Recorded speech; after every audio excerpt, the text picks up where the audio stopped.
are the factors that drive terrorist organizations to innovate new technologies or innovate new ways of conducting terror operations? And this would give us an insight into why would particular terrorist organizations adopt digital technologies and others do not.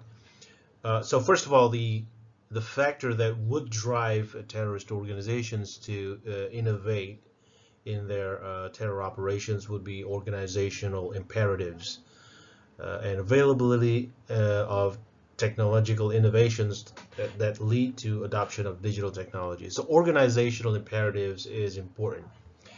It means that for terrorist organizations to survive and maintain their not just existence but also operations, day-to-day activities, mostly on communication between members, they would require innovation. This doesn't have to mean adoption of digital technologies, because digital technology is actually a traceable technology, and it would be problematic for some terrorist organizations to adopt digital technology and maintain radar silence at the same time, or to stay underground at the same time.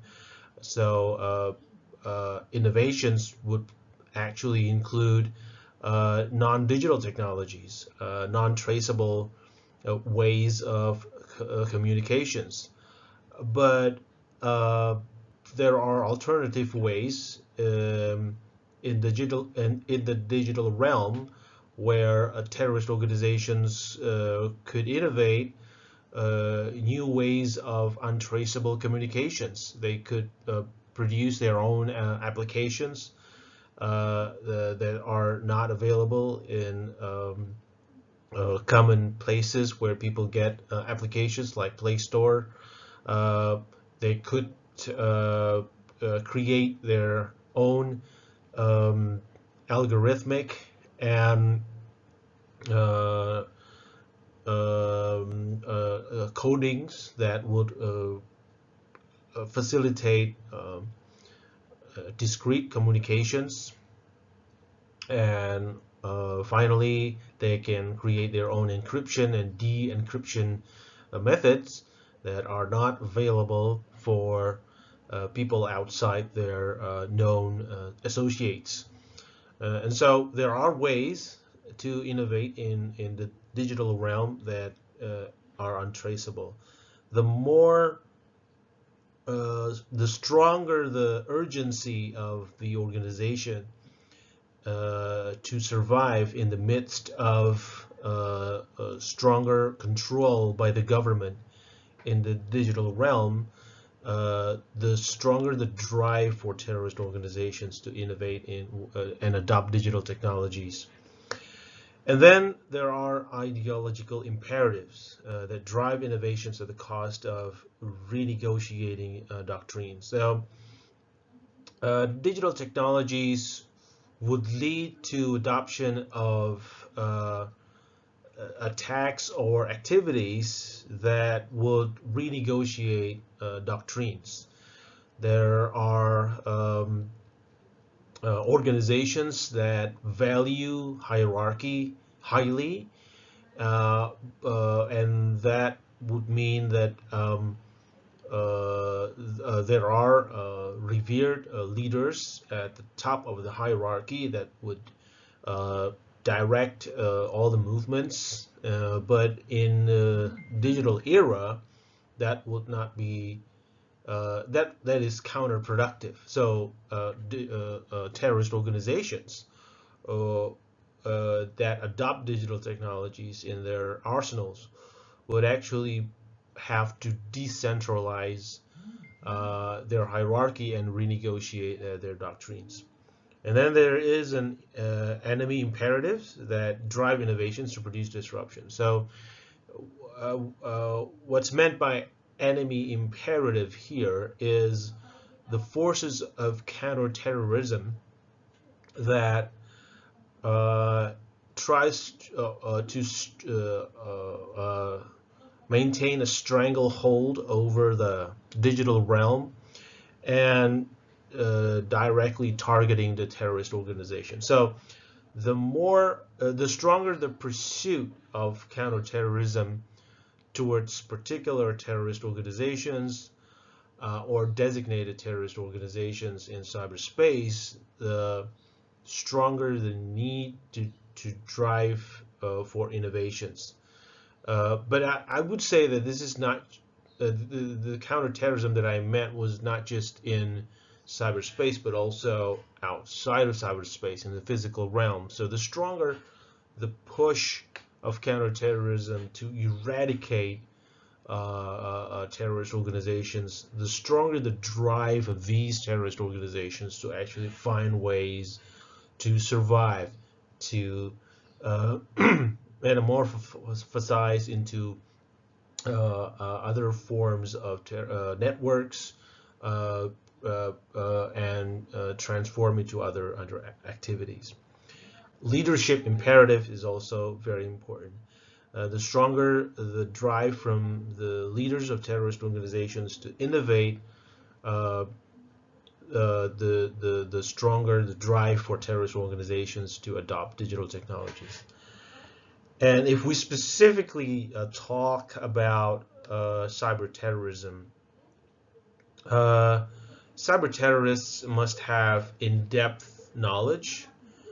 And what I mean by cyber terrorist here is terrorist organizations or terrorist actors that use the cyberspace to target other networks also in cyberspace to produce disruptions in cyberspace implicating on the physical realm. So cyber terrorists, they use digital technologies to target other digital technologies or digital networks and produce disruptions within the network implicating on outside the network. So the implication of these disruptions can be physical, they can be something kinetic, maim or hurt people, but it can also be non-kinetic, like economic cost from their cyber attacks. So cyber terrorists are essentially cyber attackers with ideological or political message. They're similar to hacktivists, if I can summarize it like that. So cyber terrorists must have in-depth knowledge, not only about how to access, read, find vulnerabilities, write codes, but also possess specific knowledge about the technical processes that can cause destruction in the selected target. So cyber terrorists are unlike conventional terrorists. They are very patient in scanning for weaknesses in their target's network. So this is something that is very unconventional among terrorists, because terrorists are usually action oriented. They want to do something quickly and produce something spectacular that can be watched by a wide range of audience, and they want to claim that achievement quickly, accomplishment. Yeah. So for cyber terrorists, the logic is quite different, because they have to be patient, in front of their computer screens, coding and looking for weaknesses, looking for loopholes in their enemies or targets network, and find the right moment to strike. because they don't want to strike and then fail, because that will compromise their identity or compromise their position. So if a cyber terrorist seeks to, for example, derail a train, destroy a dam, or melt down a nuclear reactor, it is necessary to be more than just a good hacker. The hacker must also acquire, cyber terrorists are like hackers that also have sufficient understanding of how a train network, how a dam, how a nuclear reactor actually works, and understand which part of the computer code controls the potentially damaging elements.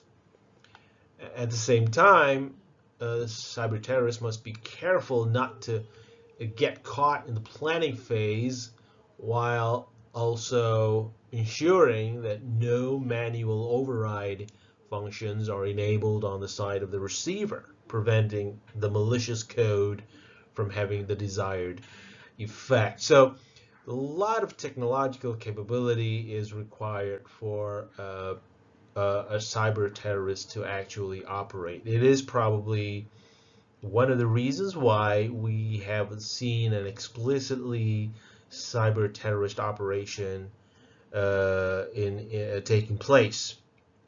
It might be the case that what we have seen so far are hackers or cyber hacktivists operating, but they are not associated with known terrorist organizations.